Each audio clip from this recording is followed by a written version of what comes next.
Hola, buenas tardes. Nosotros somos el grupo número 3. Venimos a hablarles sobre los trastornos psicóticos, específicamente la esquizofrenia. El grupo está conformado por Oriana Gubinelli, Trino Gascón y mi persona Ailín Márquez.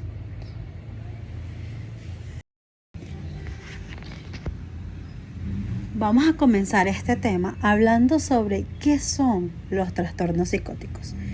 Y para poder comenzar con esta definición, es importante aclarar que podríamos decir que estos trastornos no se perciben en la realidad o no perciben la realidad con claridad.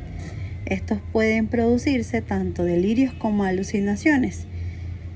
Tenemos primero que estos trastornos se suelen catalogar como graves y las personas que lo padecen no perciben con claridad su realidad y logran y pierden incluso el contacto del exterior.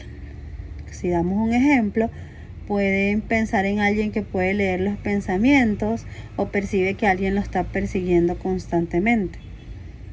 Tenemos que uno de los síntomas más comunes dentro de estos trastornos son los delirios y las alucinaciones.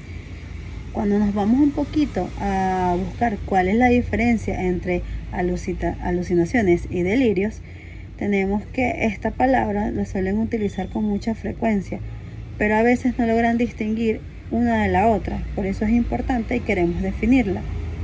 Lo primero es que los delirios son pensamientos o creencias falsas que estamos como que observando que alguien nos sigue o que alguien tiene algo en nuestra contra. En este caso es lo que llamaríamos pensamientos o creencias erróneas. Cuando hablamos de alucinaciones, estas están relacionadas específicamente con la percepción, lo que percibimos de la realidad de forma errónea. Ejemplo, ver objetos, tener chip. Hay personas que dicen, bueno, yo tengo un chip en la cabeza, yo lo siento y no percibo la realidad de lo que me está pasando. Esto es bastante complejo y lo que debemos tomar en cuenta es lograr definir un poco dentro de las diferencias para poder llegar a un buen diagnóstico. ¿Qué tipos de trastornos existen? Ahora bien, no todos los trastornos psicóticos son iguales. Vamos a describir brevemente las particularidades de cada uno de ellos y vamos a utilizar como referencia el DSM-5. Tenemos como primero el trastorno delirante, que este trastorno se presenta delirios y duran al menos un mes y no se cumplen los criterios para establecer el diagnóstico de esquizofrenia. Dentro de este hay tipos. Tenemos como primero el erotomaniaco, cuando la persona piensa que están enamorados de ellas. Tenemos la grandeza, que piensa que tienen talentos únicos y que han realizado descubrimientos importantes. Tenemos el celotípico, que piensa que su pareja le es infiel y busca cualquier motivo, cualquier persecución que establezcan celos. Tenemos el persecutorio, que piensa que conspiran contra él y obviamente lo persiguen. Tenemos el somático, que son delirios relacionados con sensaciones corporales. Y tenemos el mixto, que se produce en diferentes tipos a la vez, o sea que puede tener varios de los que ya están. Tenemos el trastorno también psicótico breve. En este existe la presencia de delirios, alucinaciones, discursos desorganizados y comportamientos desorganizados. Pero para poder diagnosticarlo tenemos que más o menos su prevalencia dura un mes.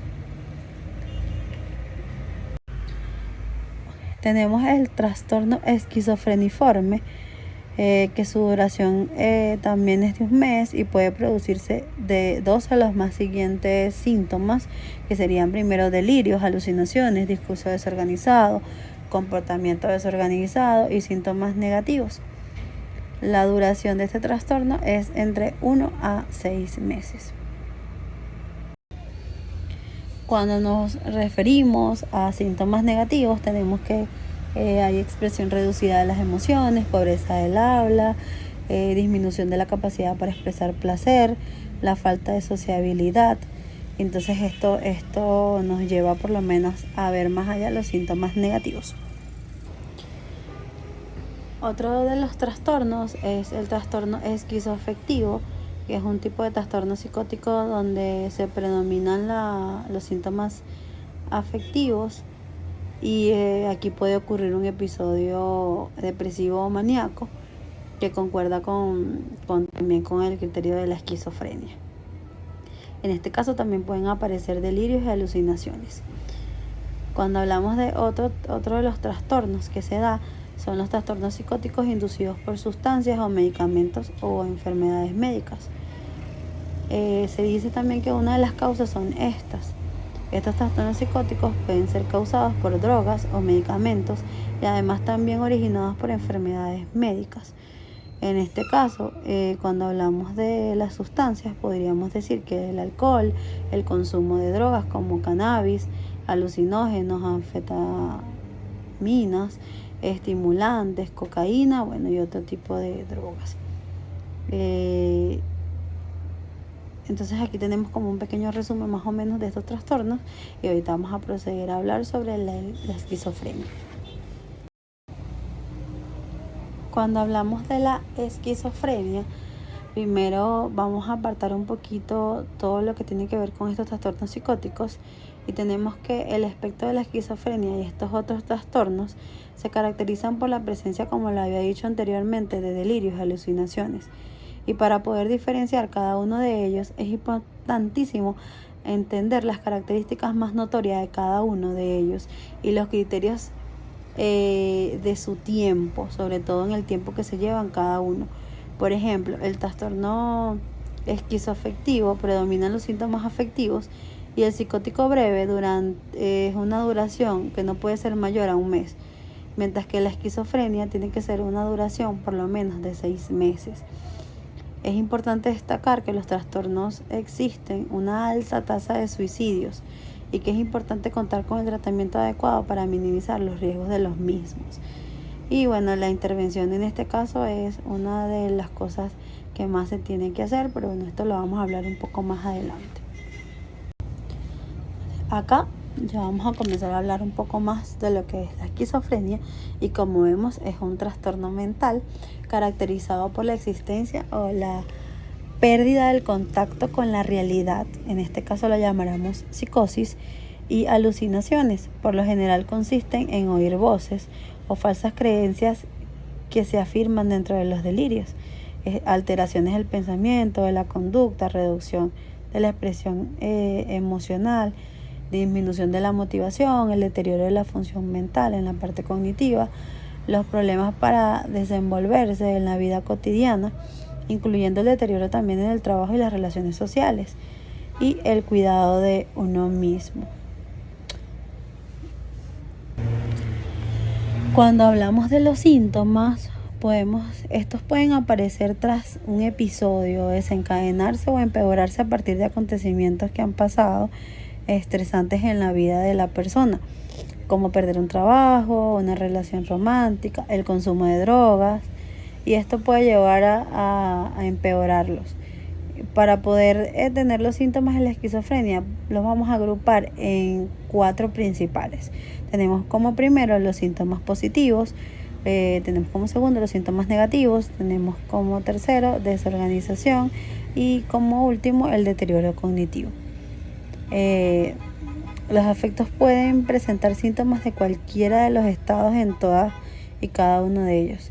Cuando hablamos de los síntomas positivos, implican una distorsión de las funciones normales que pueden incluir primero, como ya lo había comentado, los delirios, que son esas falsas creencias que generalmente se implican en una interpretación errónea de la percepción y de las experiencias.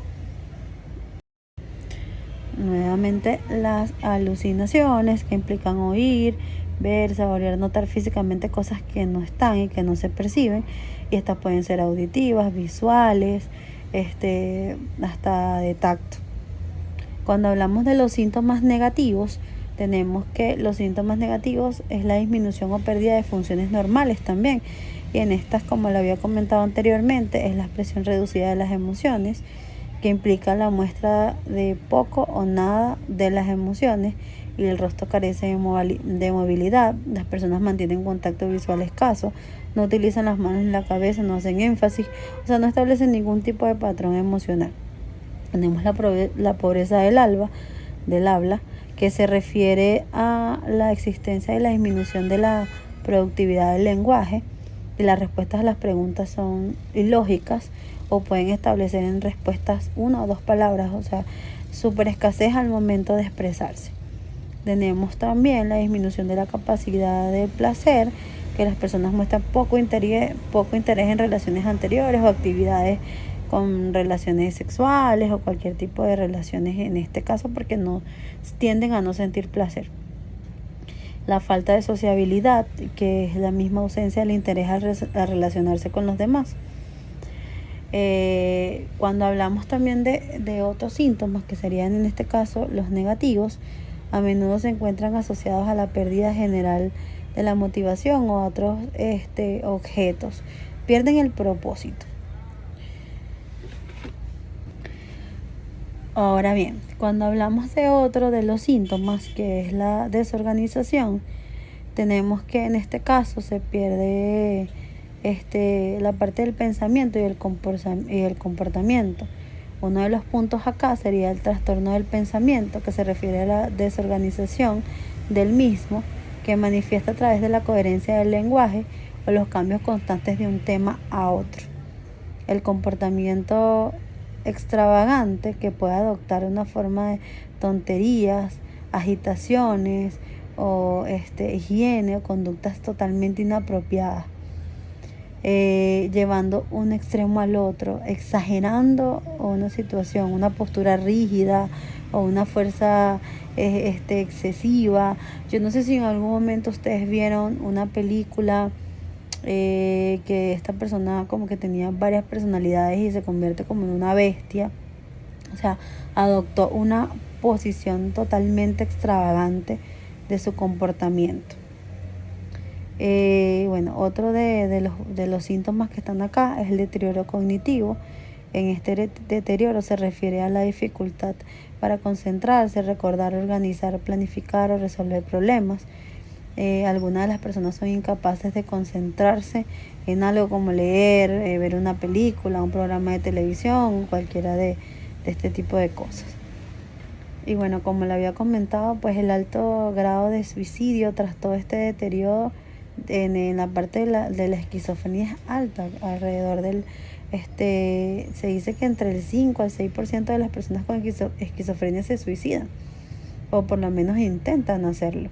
Entonces, por lo tanto, es un trastorno que hay desde cuidado.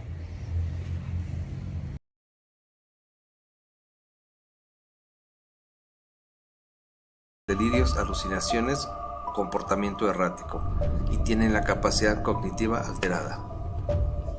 Scott Long es un paciente esquizofrénico que se grabó a sí mismo en plena crisis paranoide. En su libro Progression relata el desarrollo de la enfermedad y el problema de no advertir las primeras señales, evitando que arruine la vida del individuo.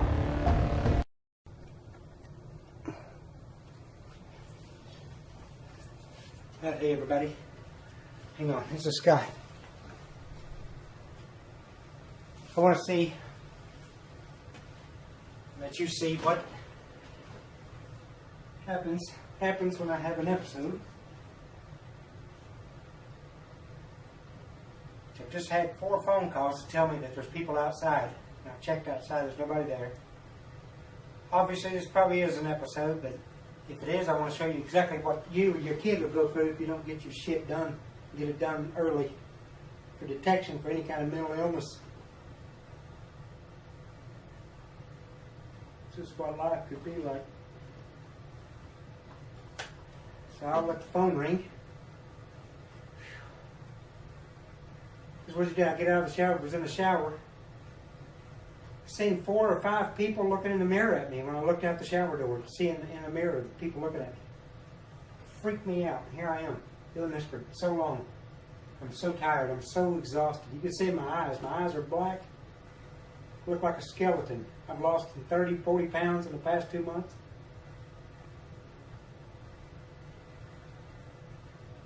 Okay, I know the damn phone probably ain't ringing, but I got it. I'm gonna have to see. Hello?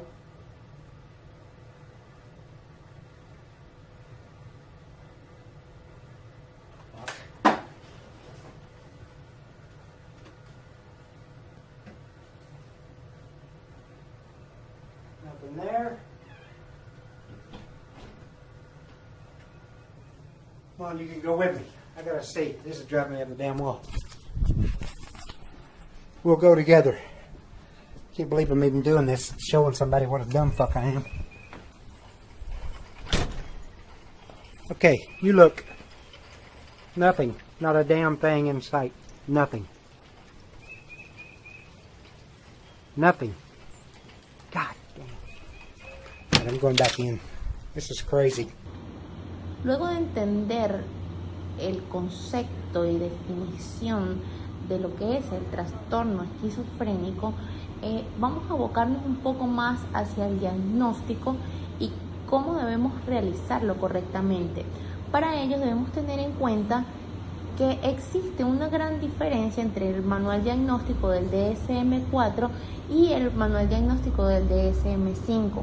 ¿Por qué? Porque hubo allí un cambio bastante importante en la que ahora se maneja este trastorno como un trastorno del espectro esquizofrénico y otros trastornos psicóticos.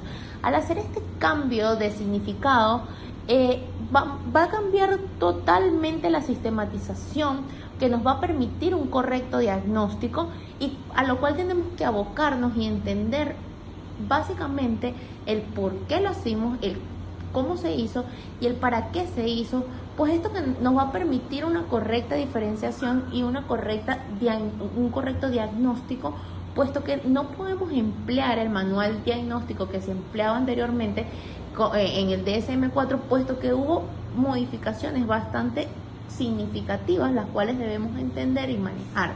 Es por ello que vamos a abocarnos un poco más hacia esta área y vamos a entender los cambios específicos de su definición, que incluyen la eliminación de los subtipos clásicos y del trato especial del síntoma del delirio bizarro y de la alucinación de tipo schroederiana.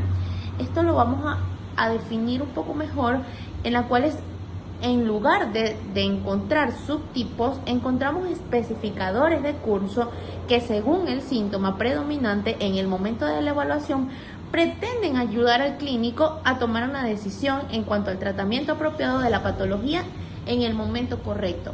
Es decir, allí está una gran diferencia de significado, puesto que ya estos subtipos que empleaba antes, que nombró nuestra compañera Eileen, que lo hizo específicamente para que viéramos esta diferenciación muy importante, en la cual ya estos subtipos pasan a ser especificadores del curso, ya no tienen que ver con que debemos encasillar dentro de estos subtipos al paciente, entendiendo de esta manera que los subtipos no se identifican, sino que el subtipo se determina según el síntoma predominante en el momento de la evaluación.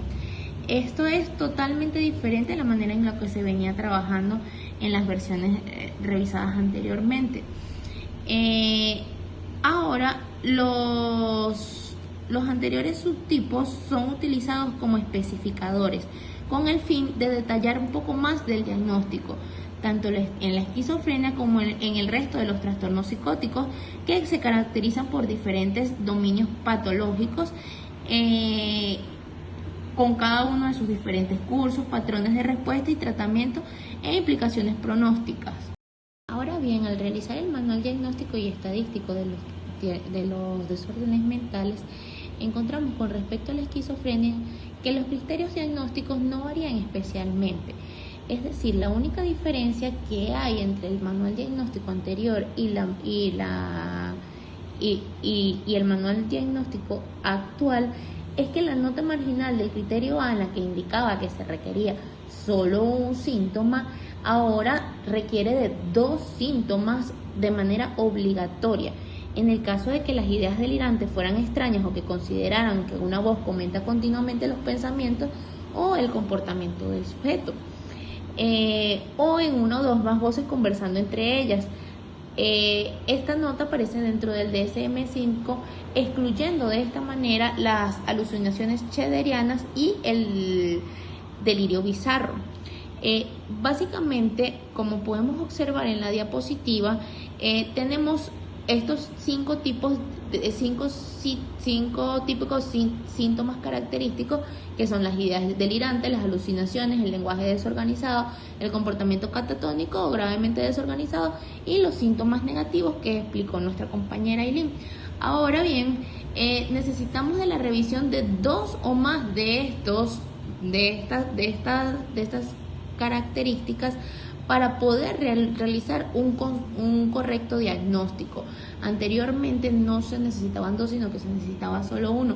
Por esto es importante acotar esta diferenciación entre una versión y otra, puesto que es muy necesario que la tengamos presente en el momento de un diagnóstico. Así como también entender que las siguientes modificaciones nos permiten conocer el deterioro del funcionamiento, eliminando también de esta manera los subtipos que anteriormente se presentaban en la versión revisada y ahora se manejan de una manera diferente. Por su parte, otra de las novedades más importantes las encontramos en los especificadores de curso y los subtipos. La severidad de estos dominios se puede valorar en una escala de 0 a 4, en la que 0 representaría no presente y 4 representaría presente y severo. Así pues, los especificadores van a añadir una medida sobre la severidad de estas dimensiones sintomáticas que se puede acompañar de un especificador de curso. Estos especificadores pueden ser los presentes en la presente diapositiva. El primer episodio actualmente en episodio agudo, primer episodio actualmente en remisión parcial, primer episodio actualmente en remisión total, episodios múltiples actualmente en episodio agudo mínimo de 2 episodios de remisión entre ellos, episodios múltiples actualmente en remisión parcial, episodios múltiples actualmente en remisión total y el no especificado. Es importante determinar si estos tienen o no catatonia, así como también especificar la gravedad actual, es decir, como ubicamos en la gráfica anterior, qué tan constante ha sido la presencia de los síntomas y cuánto tiempo lleva el manejo de la misma. Por ejemplo, si en el trastorno psicótico breve encontramos que la incidencia es de un mes, el trastorno esquizofreniforme nos encontramos que la incidencia es de 1 mes a 6 meses y la esquizofrenia como tal es una incidencia mayor de 6 meses. Esto nos va a permitir realizar un diagnóstico certero y acertado en el momento de diagnosticar, valga la redundancia. Con la eliminación de la catatonia como un subtipo de esquizofrenia, su tratamiento ha cambiado por completo en esta nueva edición del manual. El mismo criterio para el diagnóstico de la catatonia es utilizado de manera consistente en todo el manual. Es un especificador de varios trastornos psicóticos, es decir, incluido por supuesto en la esquizofrenia, y de los trastornos del humor, trastorno bipolar y trastorno depresivo mayor. Es decir, que la catatonia no solo se está ubicando de esta manera dentro del trastorno esquizofrénico, sino que también dentro de estos mencionados trastornos. Así como también es importante mencionar que es un especificador de trastornos del humor, trastorno bipolar y trastorno depresivo mayor. Y también se ha incluido en una categoría residual que está titulada como catatonia no especificada, la cual clasifica a los individuos que presenten catatonia asociadas a otros trastornos psiquiátricos. Es decir, cuando presenta catatonia, esto simplemente va a incluirse y a especificarse si es uno de los síntomas presentes dentro del diagnóstico de esquizofrenia. No va a ser un determinante del diagnóstico, como eran en las versiones revisadas anteriormente. Así como también se recontextualiza en esta última versión el trastorno esquizoafectivo. El diagnóstico de este trastorno debe realizarse de una manera longitudinal y no transversal, ya que el cambio aplicado en el criterio C, que es la temporalidad de los síntomas más afectivos, con el requerimiento de que el episodio afectivo mayor debe estar presente durante la mayor parte de la duración del trastorno principalmente. Y se ha realizado para remarcar la diferencia entre el trastorno esquizoafectivo y otros trastornos psicóticos sin presencia de síntomas afectivos. Para finalizar, concluimos con los posibles diagnósticos dentro de la gradiente de psicopatología presente en el paciente de acuerdo a los indicadores antes descritos. En ellos encontramos los presentes en la siguiente diapositiva, en los cuales se determina el trastorno esquizotípico de la personalidad, aunque la descripción completa se ubica en los otros trastornos de la personalidad: el trastorno delirante, trastorno psicótico breve, trastorno esquizofreniforme, trastorno del espectro esquizofrénico, el trastorno esquizoafectivo, que como lo mencionamos anteriormente, va relacionado con la emotividad del paciente, y el trastorno psicótico debido a una enfermedad médica o inducido por sustancias, así como también otros trastornos del espectro de la esquizofrenia y otros específicos, y otros trastornos del espectro de la esquizofrenia y otros trastornos no específicos. Muy bien, con ello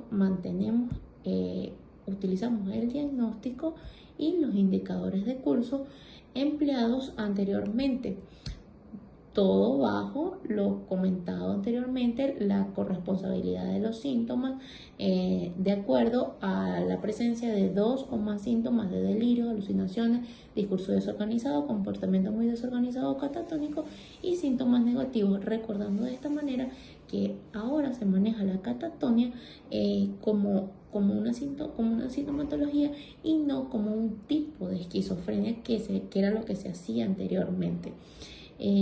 Basándonos en este diagnóstico, basándonos en esta nueva esquematización de diagnóstico, emplearemos el tratamiento, el cual va a explicar mi compañero Trino. Hoy les voy a hablar de un punto muy importante en el área de la salud mental, como son los tratamientos. En este caso voy a hablar sobre los tratamientos para la psicosis y la esquizofrenia. Es importante destacar que el objetivo de estos tratamientos es reducir la frecuencia de los síntomas. Por supuesto que según sea la gravedad, y valorar sus consecuencias psicosociales del paciente. Como ya sabemos, el contexto es importante para estos tipos de casos y cómo afecta en cada episodio. Para realizar el tratamiento es necesario un conocimiento global del paciente, que incluya sus necesidades, objetivos, conflictos sociales y culturales. Además de eso, sus factores biológicos, interpersonales, que afecten a la adaptación del paciente. Cabe destacar, como algo primordial, se necesita un plan multidisciplinario entre los profesionales que intervienen y participan en la atención del paciente. Los elementos concretos del tratamiento son los siguientes: establecimiento y mantenimiento de una alianza terapéutica, vigilancia del estado psiquiátrico psicológico del paciente, provisión al paciente y a la familia de psicoeducación en relación con la enfermedad y su tratamiento, facilitación del cumplimiento del plan del tratamiento por medio de todo el equipo, incremento de la comprensión y la adaptación a los efectos psicosociales de la enfermedad, identificación de los factores que precipitan la crisis y promoción de intervenciones para prevenir recaídas, provisión a la familia de psicoeducación y apoyo para aliviar dificultades y mejorar la función familiar. Por otro lado, ayudar para acceder a los servicios necesarios que necesita el paciente y coordinar los recursos en diversos sistemas de salud mental y salud general y otros servicios que sean para la ayuda del paciente. En el tratamiento psicofarmacológico, para mayor claridad del abordaje, se describe la intervención farmacológica en los siguientes estadios o fases en la esquizofrenia. Primer episodio, fase aguda, fase de estabilización, fase de estabilidad. En el primer episodio es fundamental tratar el primer episodio esquizofrénico con la mayor precocidad posible. Hay que observar y documentar detalladamente los signos, síntomas y la evolución para tratar de diferenciarlos de otros trastornos. Se recomienda de primera elección los fármacos antipsicóticos atípicos, como la quetiapina, la risperidona, entre otros. Los antipsicóticos deben pautarse a mínimas dosis eficaz para el primer episodio de esquizofrenia. Fase aguda. Controlar síntomas agudos, prevenir posibles daños, intervenir en los trastornos de conducta, recuperar el mayor grado de funcionalidad posible, establecer una buena alianza terapéutica con el paciente y su familia, desarrollar un programa terapéutico individualizado a corto y largo plazo. Fase de estabilización post-crisis. Reducir al mínimo el estrés sufrido por el paciente. Disminuir la probabilidad de recidivas. Minimizar los síntomas para alcanzar lo antes posible la fase de estabilidad. Fase estable. Comprobar que se mantiene la remisión o control de los síntomas. Mantener o mejorar su nivel de funcionalidad y calidad de vida. Continuar la vigilancia de los efectos adversos. Otra terapia muy utilizada es la electroconvulsiva. Esta terapia, combinada con antipsicóticos, puede administrarse a los pacientes con esquizofrenia que presentan síntomas psicóticos graves y no responden al tratamiento con fármacos antipsicóticos. Otro de los tratamientos utilizados en la psicosis y esquizofrenia es la intervención psicológica. Como parte del tratamiento pretende lo siguiente: reducir la vulnerabilidad del paciente, disminuir el impacto de las situaciones y eventos estresantes del paciente, disminuir el estrés y la discapacidad para minimizar los síntomas, reducir el riesgo de recaídas, mejorar la comunicación y las habilidades de afrontamiento, acoger a la familia y atender las situaciones emocionales que se producen en el desarrollo de la enfermedad. Hablemos también de la terapia cognitivo-conductual, de síntomas positivos. Es una intervención psicológica en la que el paciente establece relación entre sus pensamientos, sentimientos y acciones con respecto a los síntomas actuales o pasados. El objetivo de la terapia cognitivo-conductual de síntomas positivos es reducir la vulnerabilidad del paciente, disminuir el impacto de las situaciones y eventos estresantes, aumentar la conciencia de enfermedad y la adherencia al tratamiento, disminuir el estrés y el deterioro de las habilidades personales para minimizar los síntomas y reducir el riesgo de recaídas. Como comentario final, los tratamientos deben tener una duración de al menos 6 meses e incluir más de 10 sesiones planificadas, ya que los tratamientos más largos son significativamente más efectivos que los cortos. Los tratamientos cortos pueden mejorar los síntomas depresivos, pero es poco probable que mejoren los síntomas psicóticos. Gracias.